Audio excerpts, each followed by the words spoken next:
When the degree of the polynomial is even, you might want to make a note to remind yourself that degree means the largest exponent.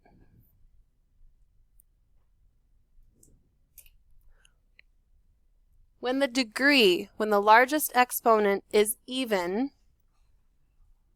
both ends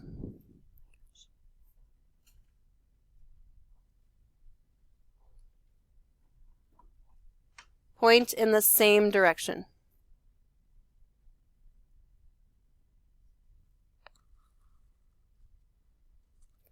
When the degree of the polynomial is odd, the ends point in opposite directions.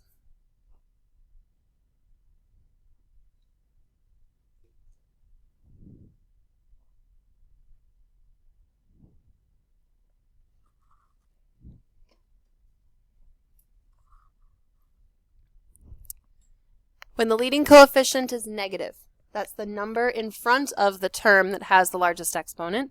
When the leading coefficient is negative, the right side points down.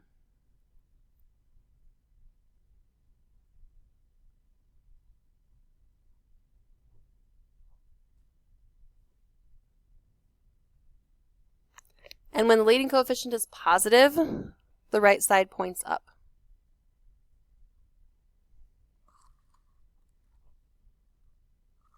Do you remember talking about this at the beginning of chapter 4? End behavior.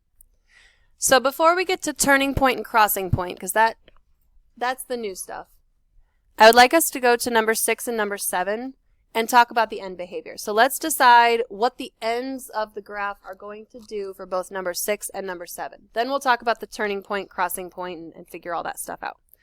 So in number 6, what is the degree in number 6? 6. The degree is 6, and 6 is an even number. So next to degree, I know it's a tiny little line, but next to degree in that box, write even. And an even degree means that the ends point in the same direction. Even, same, opposite is odd. Even, same, odd, opposite. The leading coefficient, the number in front of that term with the biggest exponent, is a positive x to the 6th. So the leading coefficient is positive. That means the right end points up. So the right end points up, the left side is going to point in the same direction. So both ends of our graph are going to point upwards. So I drew myself a little picture there showing myself that when we eventually graph this, both ends are going to point up. Now let's take a look at number 7. What is the degree on number 7? 4. Okay, so the degree is the exponent, 4.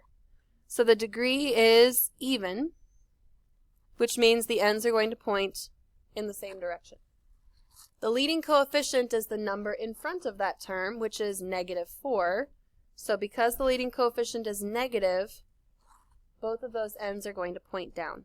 So the right end is going to point down, the left end also points down. So once we get to the point where we're actually graphing this, that's what the ends are going to look like. Okay, do you remember this from like section 4.1? Okay. So now we need to talk about turning point and crossing point. When we factor a polynomial, there are times when we have only one factor. There are times when a factor is repeated.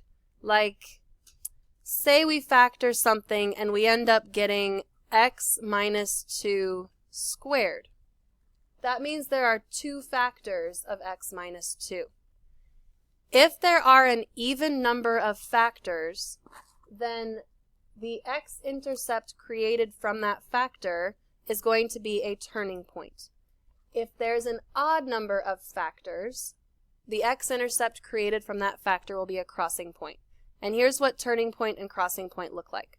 So we cross the x-axis versus bouncing on the x-axis. This is a not a turning point. That's a crossing point. If it crosses the x-axis, I'm going to hurt this computer one of these days. If it simply crosses the x-axis, it is a crossing point. If it comes down to the x-axis and then changes direction and kind of like bounces off of the x-axis, that is called a turning point. And to understand when it's a cross and when it's a turn based on the equation, let's factor number 6 and see what we get. So number 6, just like we did on the front side of this page, do these three terms have anything in common? X to the 4th. So let's start by factoring out x to the 4th. That leaves us with x squared plus x minus 6. We need to factor more. This is a trinomial, so it'll factor into 2 binomials. What numbers multiply to give us -6 and add up to +1? 3 and -2. Once we have it factored, to get the x-intercepts, we set each factor equal to 0. And again, I'm going to color code each factor. So this one's my yellow factor, my green factor, and my blue factor. Okay, my yellow factor. What's the exponent on the yellow factor?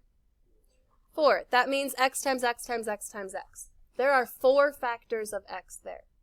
That is an even number of factors. So what is the 0, what is the x-intercept associated with x to the 4th? If you set x to the 4th equal to 0, what would x be? 0. So 0 is one of our x-intercepts. The exponent on that factor is an even number. That means this 0 is a turning point. Now let's look at the green factor. What is the exponent on the green factor? Do you see an exponent? That means there's just 1. So there's 1 green factor. What is the x-intercept associated with that factor? X equals +2. Because there's an odd number, 1 of those, that is a crossing point. X plus 3, there's just 1 of those. X equals -3. That is a crossing point. So I'm going to write the x-intercepts in order, numerically. -3, 0, and 2. 2 and -3 were both crossing points. 0 was a turning point. And for right now, we're going to ignore the y-intercept. It's just, we don't need to go there. So on this graph, let's say -3 is right there, 0's there, and 2 is there. Almost. The two ends have to point up, and we have to cross through 2 and -3. So here it's going to cross through 2, it's going to cross through 3, and those ends are going to point up. 0 is a turning point, so in the middle here, this graph is going to go up to 0, bounce off of 0, and come back around to connect to the other end. Okay? This is really helpful if on the EOC test or on the ACT test, they have been known to give you a polynomial that's already factored out. Like, they might give you something really crazy looking, like, let's ignore this for right now. Let's say this was y equals x squared, x plus 1, x minus 2 squared, something like that. And from here, you can figure out what your x-intercepts are and whether it's going to cross through that intercept or bounce at that intercept. And you could easily look at the 4 graphs and pick out the one that matches based on what the x-intercepts are supposed to be doing. So that's why we teach you this skill, because it can be helpful in figuring out which graph belongs with which. Let's look at number 7. We need to factor it. What do those 3 terms have in common? 4x squared. And it's really best when you get to this trinomial, it's best to have x squared be positive. So let's factor out negative 4x squared. You want the thing in the parentheses to be positive whenever possible.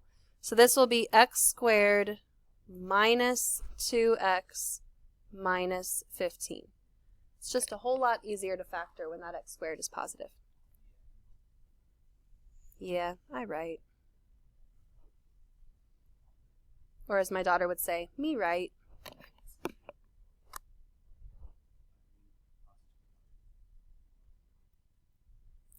What numbers multiply to give us negative 15 and add up to negative 2? 5 and 3. And 5 needs to be negative, right? Yeah. Set this equal to 0. All right. For negative 4x squared. 0. X equals 0. If there's a monomial in front, your solution is x equals 0. X plus 3 is going to give us negative 3, and x minus 5 is going to give us 5. Which ones are crossing and which ones are turning? Negative 3 and 5 are crossing. 0 is turning because it has an even exponent on the factor where that answer came from. So you're looking back to the factors where those answers came from and what the exponent on those factors was. So our x-intercepts are negative 3, 0, and 5, and looks like we have cross, turn, cross.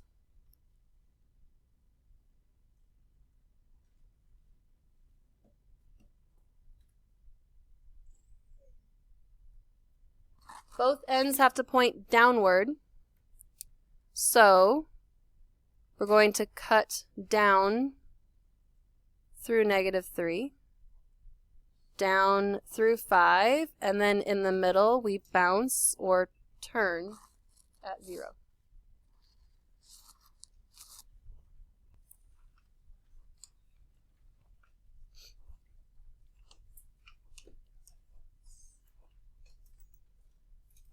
Three through 6 are just factoring and solving. 13 through 15 on page 194 are sketching the graph. So doing the whole thing and sketching the graph. When you're sketching the graph, you don't need graph paper. It doesn't have to be super precise. Just draw in a XY coordinate and plot those points.